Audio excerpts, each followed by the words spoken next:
Assalamualaikum warahmatullahi wabarakatuh. Alhamdulillahilladzi hadana lihada wa ma kunna linahtadiya laula an hadanallah. Alhamdulillah alladzi arsala rasulahu bil huda wa dinil haq liyudhhirahu 'ala ad-dini kullih wa kafa billahi shahida. Alhamdulillah alladzi alafa baina qulubina wa asbahna bi ni'matihi ikhwana. Asyhadu an la ilaha illallah wahdahu la syarikalah wa asyhadu anna Muhammadan abduhu wa rasuluh la nabiyya ba'dah. Allahumma shalli wa sallim ala sayyidina Muhammad wa ala alihi wa sahbihi ajma'in. Amma ba'du. Segala puji hanya milik Allah. Segala puji hanya untuk Allah Subhanahu wa ta'ala Rabbul Alamin, yang atas izin dan karunia dan rahmatnya pada pagi hari ini, alhamdulillah kita dapat bertemu dalam majlis ilmu insyaallah. Moga-moga majlis ilmu ini menjadi wasilah ya, menjadi jalan untuk kita memperbaiki diri. Moga-moga majlis ini dapat menjadi wasilah, menjadi jalan bagi kita untuk selalu meningkatkan amal-amal kita. Kita bermohon kepada Allah, moga-moga Allah mengajarkan kepada kita ilmu yang bermanfaat, yang dengannya kita semakin makrifat ya kepada Allah. Subhanaka la ilma lana illa ma 'allamtana innaka antal alimul hakim. Maha suci Engkau ya Allah, sesungguhnya tidak ada yang kami ketahui, tidak ada yang kami dapatkan dari ilmu kecuali apa-apa yang telah Engkau ajarkan kepada kami. Hadirin jamaah rahimakumullah, insyaallah pagi hari ini kita bersama-sama akan belajar mengkaji kitab yang sangat masyhur, yaitu kitab Riyadhus Shalihin, karangan dari seorang ulama besar, Allahumma yarham, yaitu Imam An-Nawawi. Kita akan masih pelan-pelan ini, kita masih membicarakan tentang pentingnya bab ikhlas ya. Jadi pentingnya terus memperbaiki niat agar niat kita ikhlas, agar semakin berakar kuat ya ikhlas itu di dalam hati-hati kita. Karena begitu banyak sekali yang dapat membuat kita menjadi rusak amal-amal kita ketika ikhlas tidak kuat tertanam dalam hati kita. Karena itu niat ini jangan dianggap seakan-akan sudah selesai gitu. Karena begitu banyak yang dapat merusak niat seseorang. Ya. Jadi niat itu harus terus dijaga, harus terus dipelihara, bahkan harus terus diperbaharui dengan ilmu ya, supaya niatnya tidak rusak, tidak cacat ya, oleh riya yang pasti dan mungkin ya, bahkan pasti menggerogoti kita. Baik hadirin, kita akan masuk kepada hadis yang nomor 4 ya. Baru nomor 4 nih hari ini. Saya akan langsung tayangkan saja bahan untuk kajian hari ini.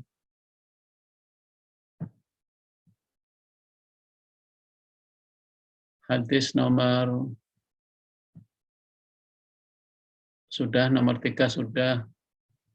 Kita masuk ke hadis nomor 4 ya.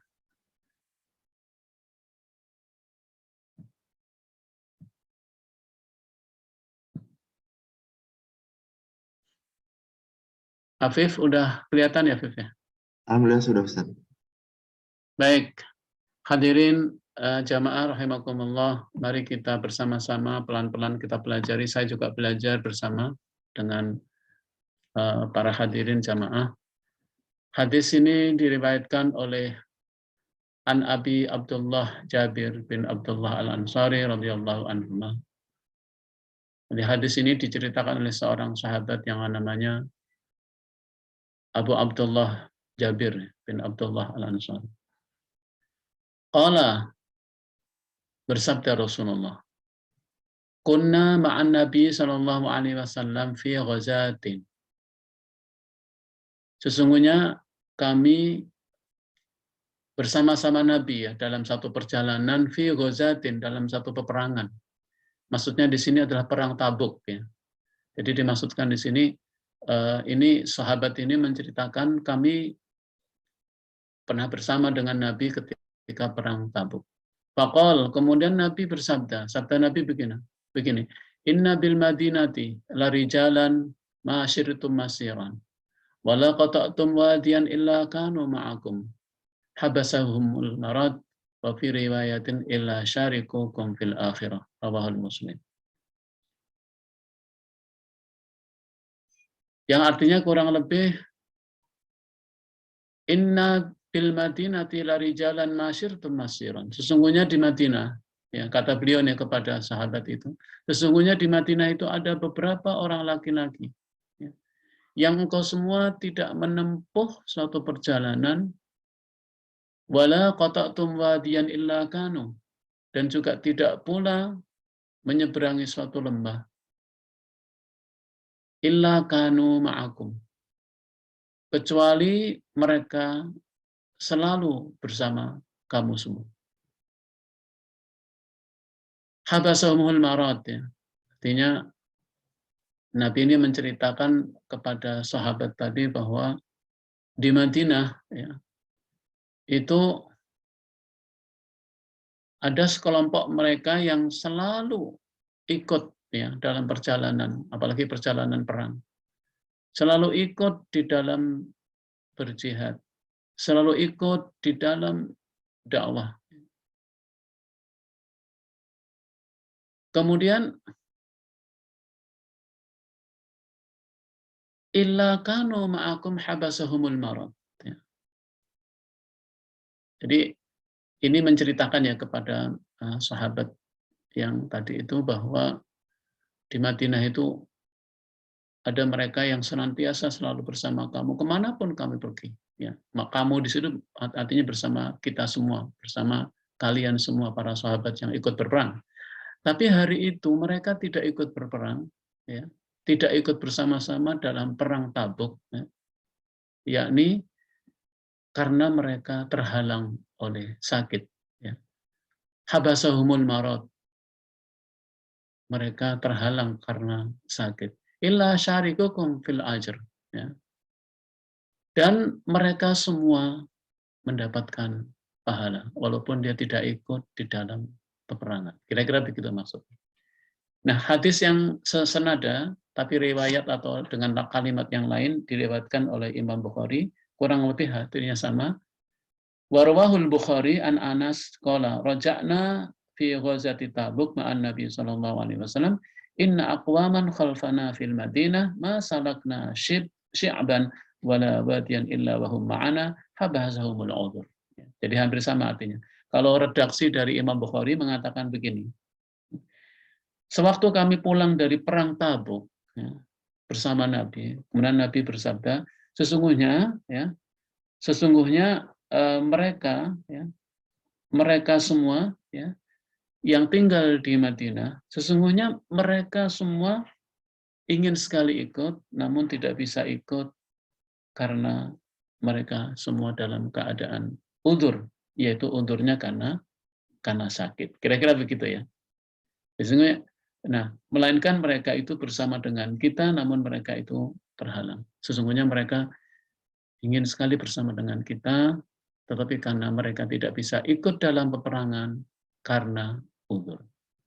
Jadi ini luar biasa hadirin, bagaimana Rasulullah SAW menegaskan bahwa betapa pentingnya niat dalam diri, betapa pentingnya semangat dan kemauan yang kuat dalam diri.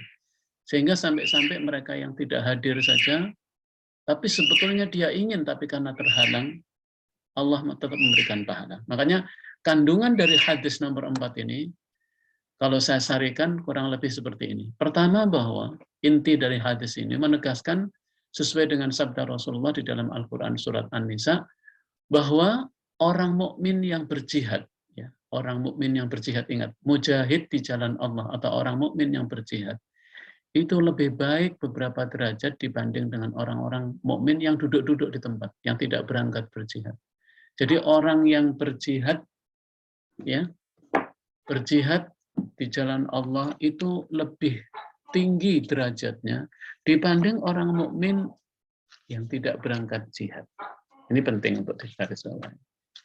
Sesuai dengan firman Allah di dalam surat An-Nisa ya, ayat 95 sampai dengan 96, di situ Allah menegaskan di dalam ayat 95-nya, a'udzubillahi minasyaitonirrajim, la yastawil qa'iduna minal mu'minina ghairu ulil darari wal mujahiduna fi sabilillahi bi amwalihim wa anfusihim.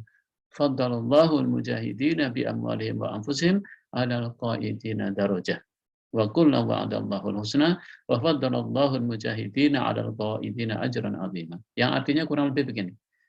Tidaklah sama antara orang yang beriman yang duduk-duduk yang tidak turut berperang tanpa mempunyai udzur dengan orang yang berjihad di jalan Allah dengan harta dan jiwanya.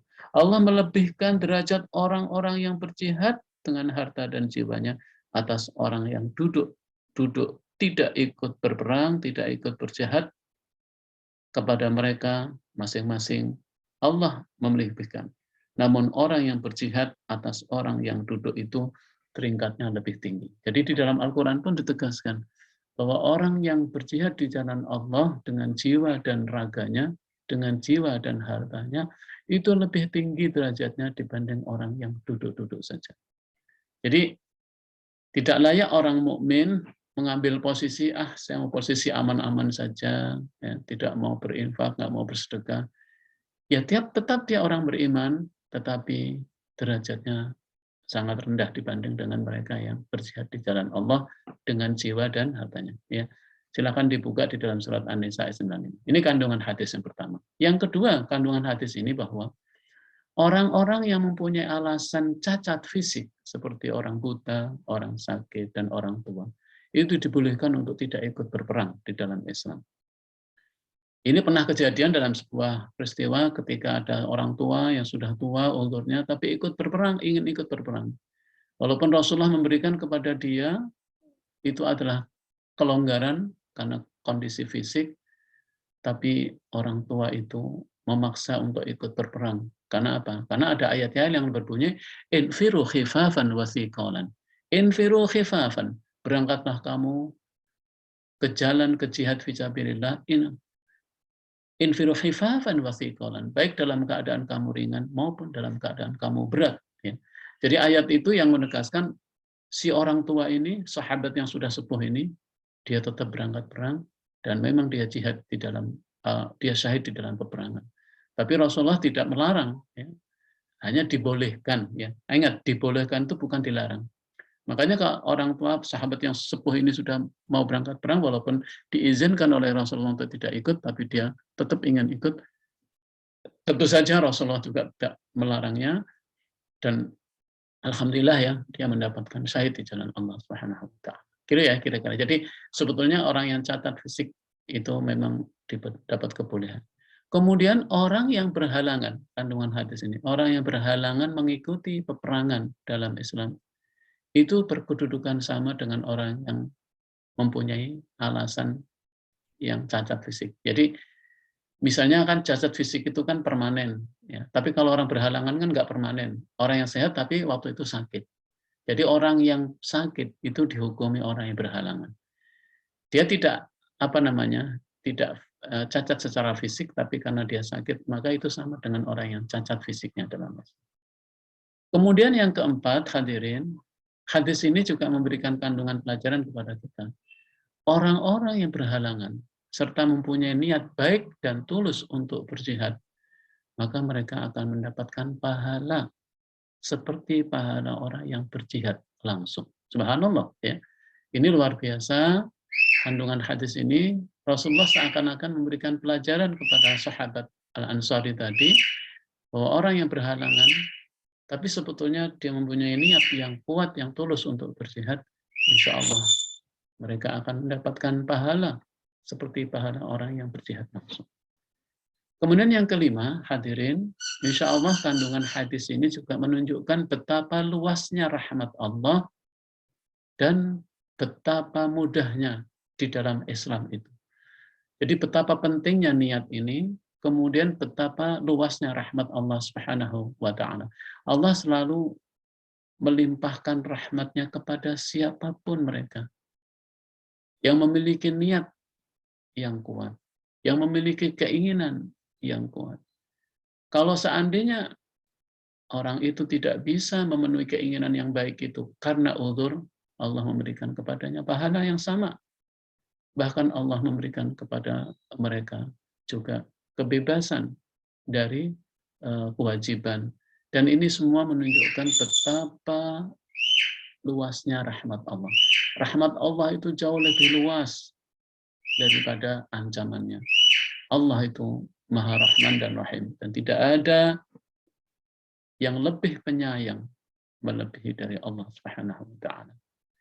Dan ini juga menunjukkan segi hukum dalam Islam, kemudahan dalam agama ini. Agar kita tidak mencari alasan bahwa seakan-akan agama ini sulit. Sama sekali tidak, justru betapa Islam ini memberikan kemudahan kepada kita. Hadirin, itulah kandungan hadis yang nomor 4. Mari kita masuk kepada hadis yang nomor 5. Nanti kalau ada pertanyaan di akhir ya, kita sama-sama diskusi.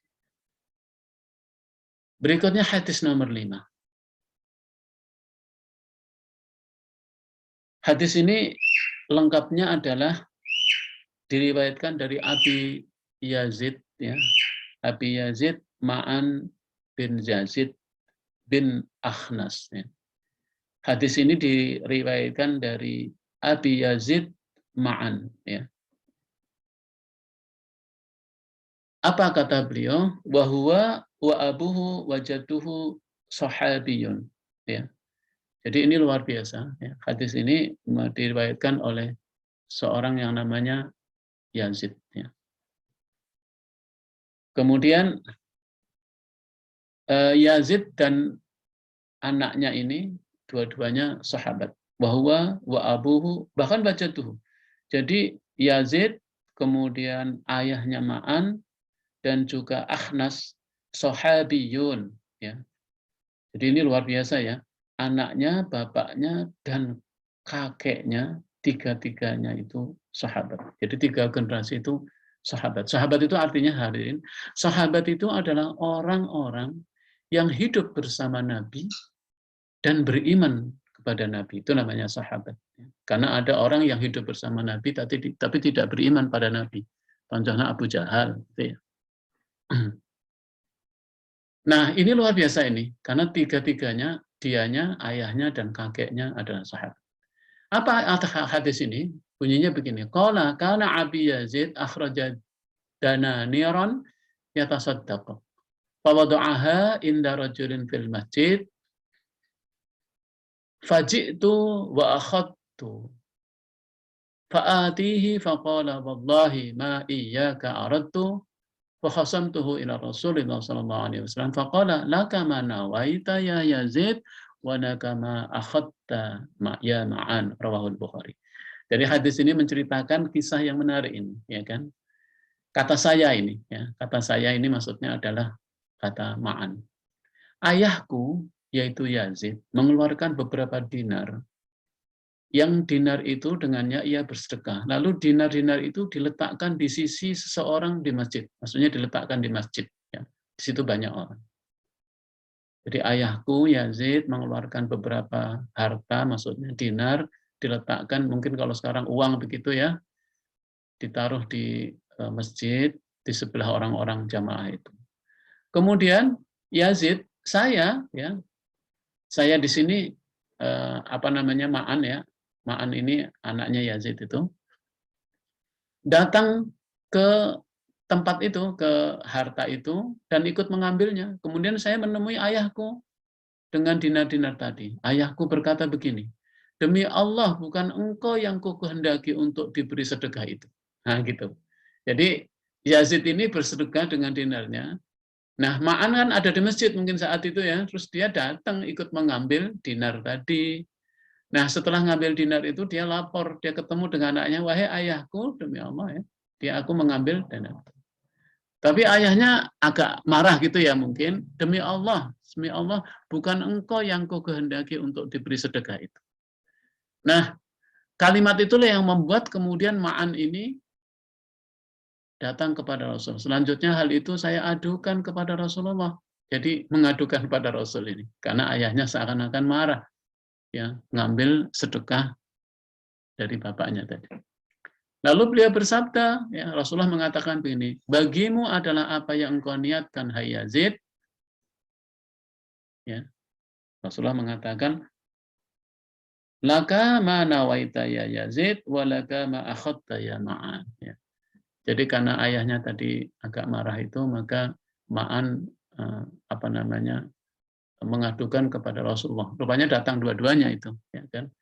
Ma'an datang, ayahnya Yazid juga datang. Maka Rasulullah memberikan jawaban. Subhanallah, jawaban Rasulullah adalah laka ma nawaita ya Yazid, walaka ma akhadta ya Ma'an. Ya.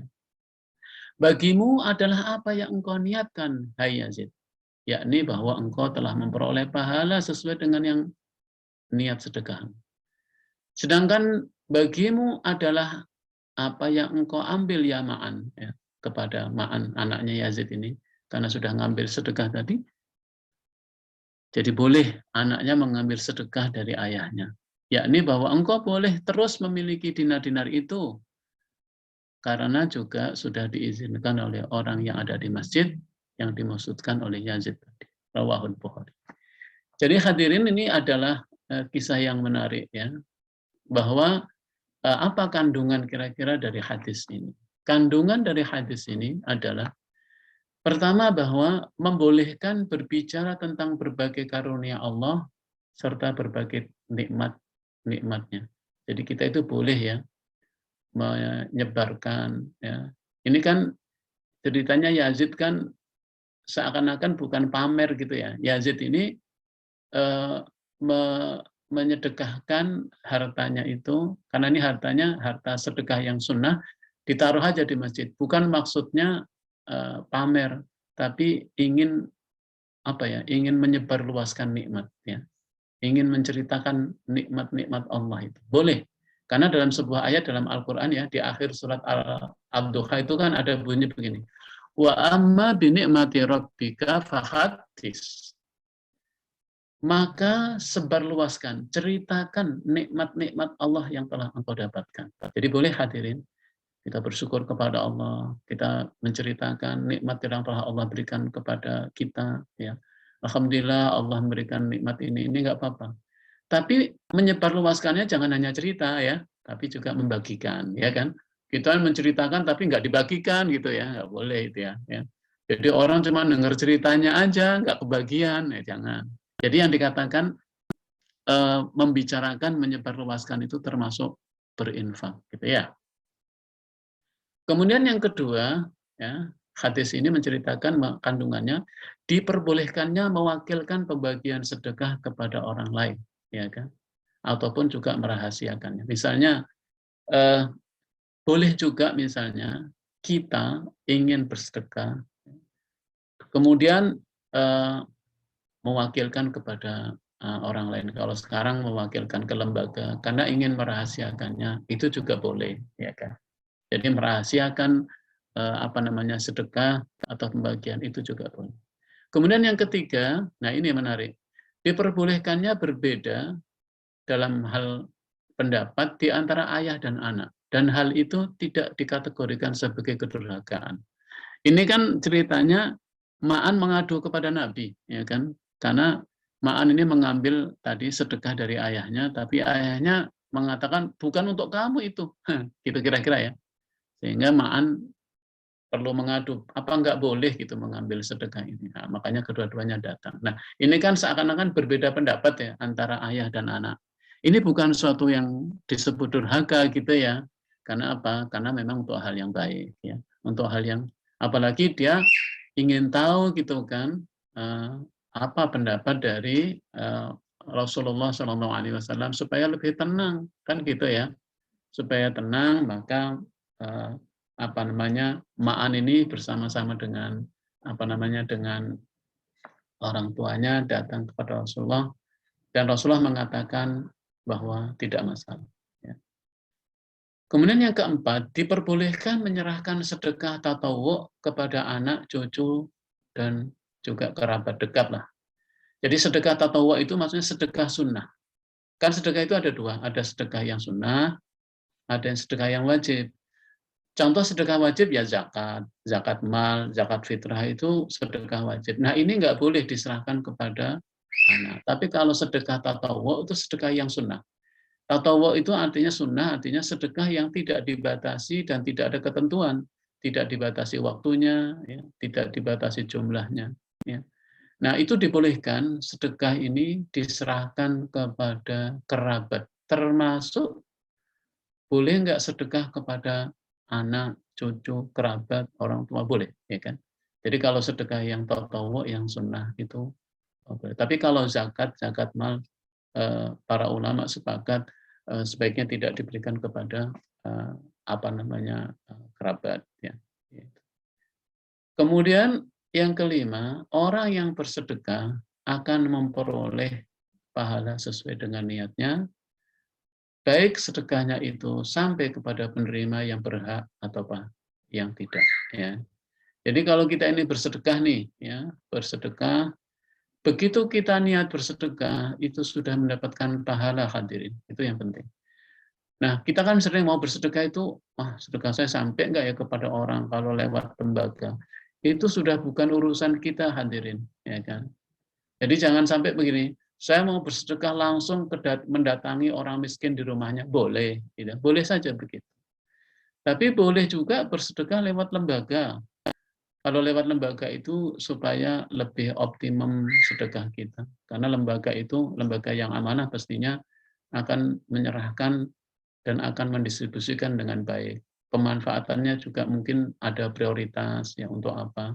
Karena kalau menyerahkan ke langsung itu memang kita melihat langsung kepada orang itu. Tapi boleh saja juga orang itu mendapatkan yang sama dari sumber yang lain dan sebagainya. Wallahu a'lam. Jadi ini boleh ya bersedekah itu lewat lembaga maupun langsung. Tapi saya secara pribadi sebaiknya bersedekah itu memang lewat kelembagaan supaya apa? Supaya arah jelas. Walaupun kita mempunyai keinginan saya ingin bersedekah itu mohon itu diprioritaskan boleh juga ya. Atau mungkin saya ingin untuk itminan langsung ke yang bersangkutan juga tidak masalah ya kan. Jadi dua-duanya boleh hadirin ya. Ini menunjukkan bahwa orang yang bersedekah, niat bersedekah itu sudah jelas pahalanya. Jadi jangan lalu kemudian kita dihantui oleh pemikiran, wah jangan-jangan sedekah saya disalahgunakan. Itu sudah bukan wilayah kita. Ya. Kita mendapatkan pahala dari niat dari awal. Kira-kira gitu ya hadirin insya Allah. Kemudian bagi seorang ayah tidak diperbolehkan untuk menarik kembali sedekah yang telah diberikan kepada anaknya. Dan hal itu berbeda dengan hibah. Ya kan? Jadi kalau kita sudah sudah memberikan ya, sedekah yang tatawwu itu nggak boleh ditarik kembali ya. Kalau hibah bisa ditarik kembali oleh hukum mengatakan bahwa hibah bisa ditarik ya. Tetapi kalau sedekah sebaiknya tidak ditarik kembali. Wallahu a'lam. Moga-moga kita mendapatkan pelajaran dari hadis yang nomor 5. Hadirin jamaah rahimakumullah. Berikutnya kita akan lanjutkan dengan hadis yang nomor 6. Hadis ini sangat panjang ya. Sangat panjang. Saya ingin mencoba membiasakan membaca dalam huruf Arabnya, tapi karena ini panjang mungkin akan saya skip untuk saya bacakan terjemahannya ya. Hadis ini diriwayatkan oleh An Abi Ishaq ya, Sa'id bin Abi Waqqas, Malik bin Uhaib bin Abdul Manaf ya, dan seterusnya ini ya. Jadi ini hadis yang panjang ya. Nah, inti hadis di tengah itu dikatakan ja'ani Rasulullah sallallahu alaihi wasallam ya'uduni amun hajjatul wada min wajhil istadi faqultu ya Rasulullah ya. Jadi hadis ini menceritakan tentang kisah dari Abu Ishaq bin Abi Waqqas ya. Ini kurang lebih ya, punya hadisnya. Saya baca saja ya supaya kita mendapatkan mendapatkan pemahaman global dari hadis ini. Hadis ini diriwayatkan oleh Abu Ishaq, yakni Sa'ad bin Abi Waqqas, yakni Malik bin Ubaid, dan terusnya itu. Ya. Dan Abu Ishaq ini dikatakan salah satu dari 10 orang yang diberi kesaksian memperoleh surga. Radhiyallahu anhu, Masya Allah. Ya. Kemudian hadis-hadisnya mengatakan, Abu Ishaq ini menceritakan seperti ini. Rasulullah SAW datang kepadaku, menjengukku pada tahun Haji Wada. Ya kan? Jadi pada waktu Haji Wada, berarti Abu Ishaq ini ada di di Mekah. Yakni ketika Rasulullah Haji Wada, ya, karena mendengar bahwa aku sakit. Ya. Lalu saya berkata ketika Rasulullah itu ada di sampingku, ya, ketika menjengukku itu, ya Rasulullah, sesungguhnya saya sakit, ya, atau sakitku ini sudah sangat ini dan telah mencapai keadaannya, ya, dan Tuhan sudah mengetahui kondisi saya.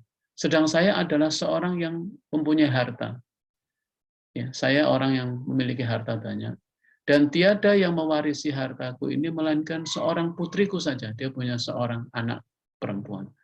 Maka itu apakah dibenarkan sekiranya saya bersedekah dengan 2/3 dari hartaku? Ya. Jadi karena hartanya banyak, ahli warisnya cuma satu orang, yaitu anak perempuan. Kemudian Abu Ishaq ini ingin bersedekah dengan 2/3. Apa kata Rasulullah? Beliau menjawab, tidak. Ya, la. Ya, di hadis ini mengatakan la. Ya kan? Kemudian saya berkata lagi, bagaimana kalau saya akan sedekahkan separuh dari hartaku ya Rasulullah? Beliau menjawab juga, tidak. La, itu di hadis ini. Jangan, tidak. Lalu saya berkata lagi, bagaimana kalau saya sedekahkan sepertiganya, ya Rasulullah, sepertiga dari hartaku? Beliau lalu menjawab, ya, boleh. Sepertiga boleh. Dan sepertiga itu sudah banyak atau sudah besar jumlahnya. Sesungguhnya jikalau engkau meninggalkan para ahli warismu dalam keadaan kaya, dalam keadaan berharta, maka itu adalah lebih baik daripada engkau meninggalkan mereka ahli waris dalam keadaan miskin, meminta-minta kepada orang banyak. Sesungguhnya tiada sesuatu nafkah yang engkau berikan dengan niat untuk mendapatkan keridhaan Allah, melainkan engkau pasti akan diberinya pahala. Sekalipun sesuatu yang engkau berikan itu untuk makanan istrimu.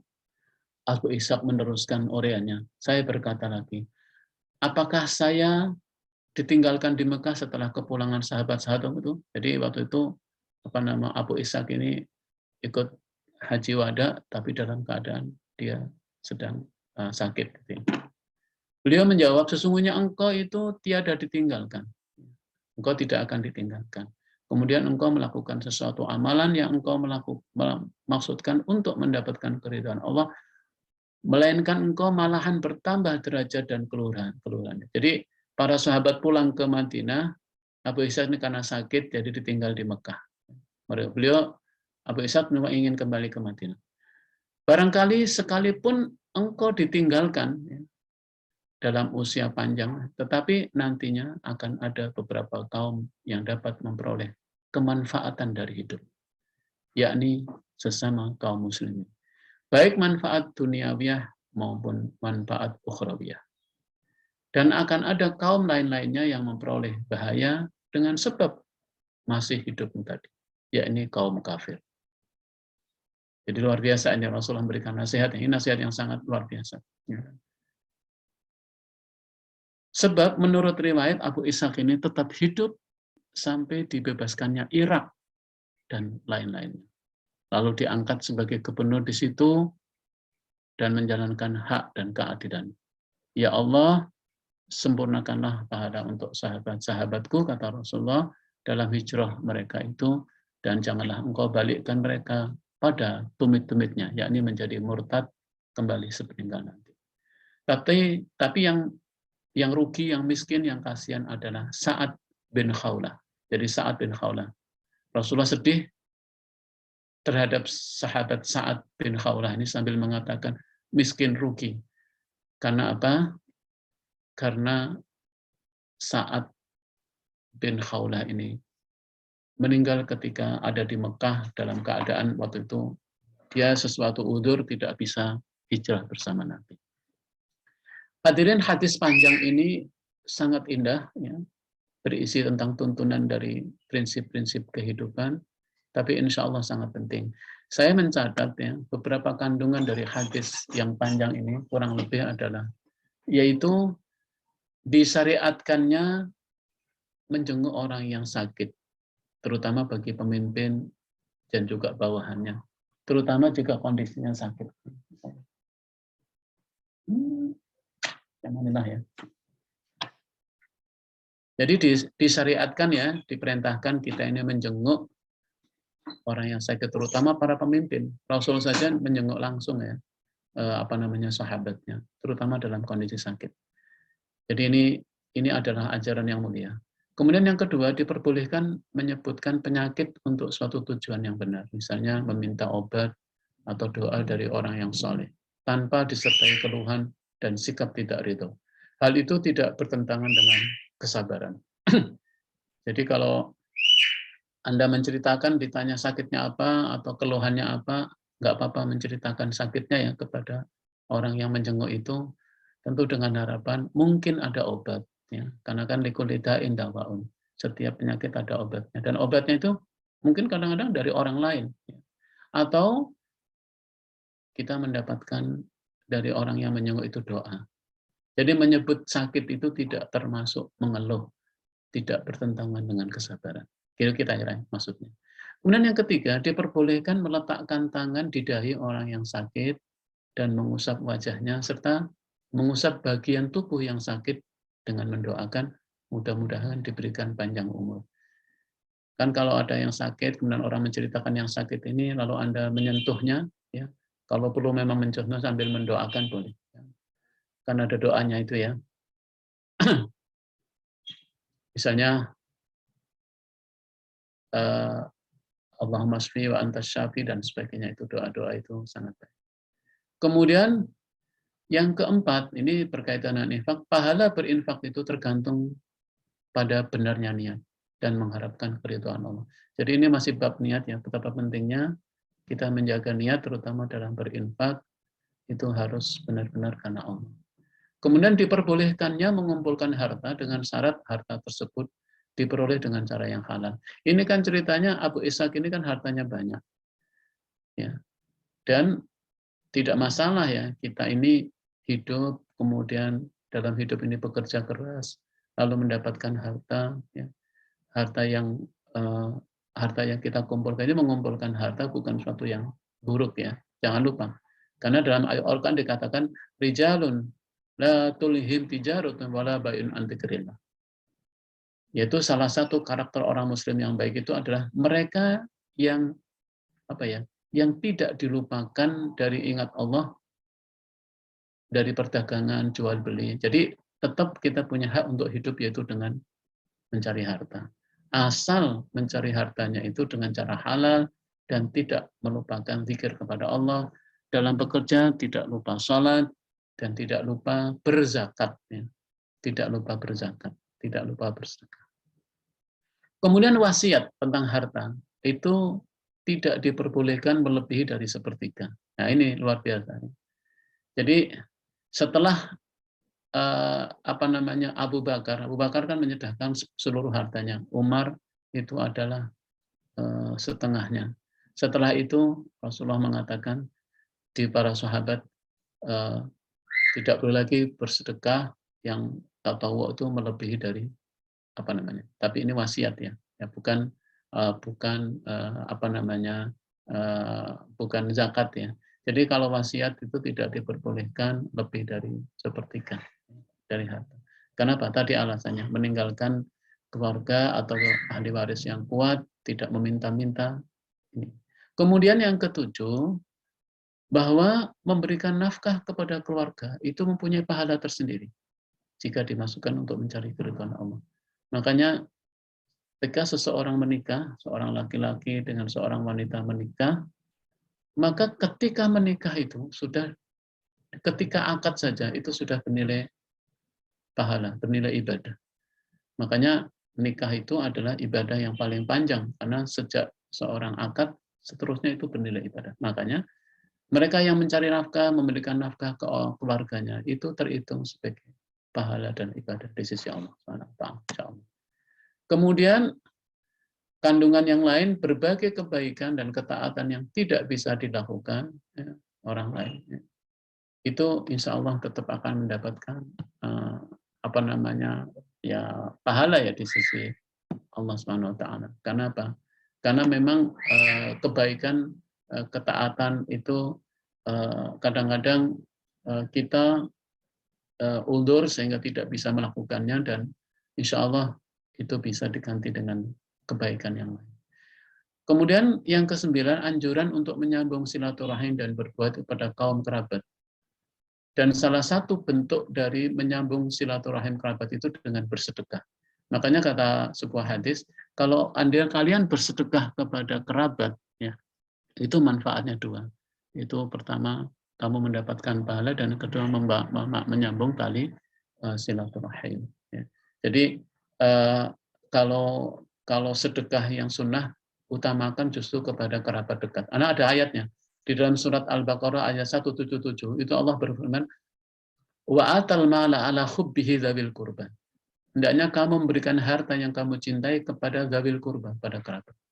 Karena kepada kerabat itu selain dapat pahala, yang kedua manfaatnya menyambung tali silaturahim. Ya. Kemudian yang ke-10, ini kan ketika seorang muslim meninggal di suatu negeri yang lain, ya, itu tidak perlu dipindahkan ya, kalau negeri ya. Jadi dimakamkan di situ, kemudian mencegah dari sarana kepada kepada keburukan. Maksudnya di sini bahwa jangan sampai ya apapun yang kita lakukan itu jangan sampai berdampak kepada keburukan. Tadi kan Abu Ishaq itu dari umur panjang ya. Rasulullah mengatakan umur panjang bagimu itu akan memberikan manfaat tidak hanya pada keluargamu, pada orang-orang muslim yang lain. Tapi keberadaanmu itu sendiri, kalau diberi umur panjang, insya Allah akan berikan makin burukan kepada orang-orang kafir. Jadi orang-orang kafir jadi resah dengan adanya dia, karena dia senantiasa memberikan kebaikan terutama orang kafir yang syiriknya. Kemudian yang 12, pembatasan kemutlakan yang ada dalam Al-Quran dengan as-sunnah. Jadi ada yang bisa menghukumi sesuatu dalam Al-Quran itu adalah sunnah, karena Al-Quran dan sunnah itu adalah hukum Allah. Dan yang terakhir adalah kewajiban memperhatikan kemaslahatan ahli waris dan memelihara keadilan di antara mereka. Hadirin, jadi kita meninggalkan ahli waris yang baik, yang kuat, yang berharta, ya itu lebih baik. Apalagi kalau berharta, berilmu, soleh, itu adalah sangat baik. Dan harus adil bersama ahli waris. Pengertian yang dimaksud kerabat ya dalam beberapa penjelasan di di dalam hadis maupun dalam hukum Islam adalah yang memiliki pertalian darah ya. Terutama di sini adalah yaitu yang tergolong ahli waris ya. Tentu mulai dari anak ya, kemudian cucu ya, termasuk juga orang tua, kemudian sampai kepada ponakan dan sebagainya. Itu kan orang-orang yang tergolong ahli waris ya ketika orang itu meninggal ya. Karena semua mereka akan kebagian itu kerabat dekat ya. Artinya memang pertalian hubungan darah, dan tentu saja mereka adalah orang muslim ya. Jadi hubungan darah, ada hubungan darah itu, dan dia adalah orang-orang yang beriman. Nah, insya Allah mereka itu tergolong orang-orang yang disebut dengan kerabat. Karena begini, mengapa kerabat ini harus diutamakan ketika sedekah yang sifatnya sunnah? Karena dalam konsep Islam sebagaimana yang pernah ditulis oleh Dr. Yusuf Qaradawi, bahwa salah satu solusi Islam dalam mengatasi kemiskinan itu adalah ketika masing-masing kerabat itu memahami tanggung jawab terhadap kerabat. Artinya gini, kalau ada seorang yang meninggal, kemudian jangan apa-apa, orang meninggal atau ahli keluarga yang ditinggalkan dalam keadaan miskin, Seringnya kan kita kemudian minta kepada lembaga sosial untuk bantuannya untuk bantuan mereka yang ditinggalkan itu kepada lembaga sosial atau dulu Baitul Mal. Kalau menurut Dr. Yusuf Qaradawi, nggak boleh dulu ke situ, karena harus dicek dulu apakah ada kerabatnya yang kaya. Nah ini, jadi kerabat yang kaya bertanggung jawab terhadap kerabatnya yang miskin. Itu solusi Islam. Ini dia meninggal, terus kerabatnya kaya, tapi minta uangnya atau minta bantuannya kepada lembaga amil zakat. Padahal lembaga amil zakat itu juga mempunyai tanggung jawab pada orang miskin yang lain. Nah, ini sebaiknya tidak demikian.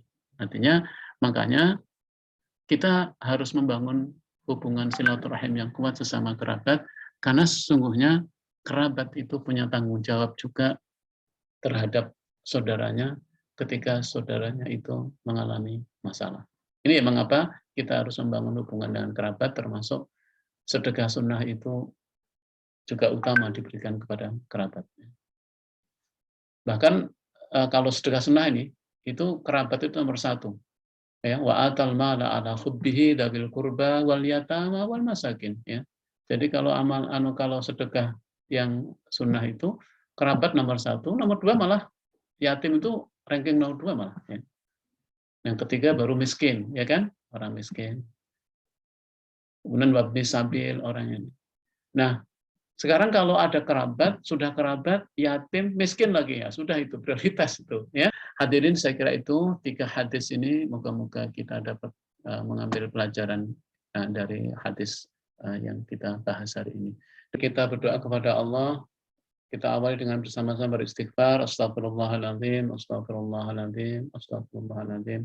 Allahumma salli wa sallim ala sayyidina Muhammad wa ala sayyidina Alhamdulillahi rabbil alamin. Allahumma inna nas'aluka ridhaka wal jannah wa na'udzubika min sakhatika wan nar. Allahumma ja'alna minal ladzina yastami'una al-qawla wa yattabi'una ahsana.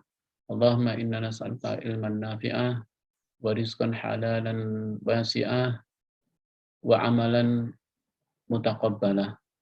Allahumma inna na'udzubika min qalbin la yakhsha wa min du'ain la yasma' wa min nafsin la tasba' wa min ilmin la yanfa'. ونعوذ بك من هؤلاء الأربع اللهم اغفر لنا ذنوبنا ولوالدينا وارحمهم كما ربيانا صغارا ولجميع المسلمين والمسلمات والمؤمنين والمؤمنات الأحياء منهم والأموات برحمتك يا أرحم الراحمين ربنا آتنا في الدنيا حسنة وفي الآخرة حسنة وقنا عذاب النار الحمد لله رب العالمين.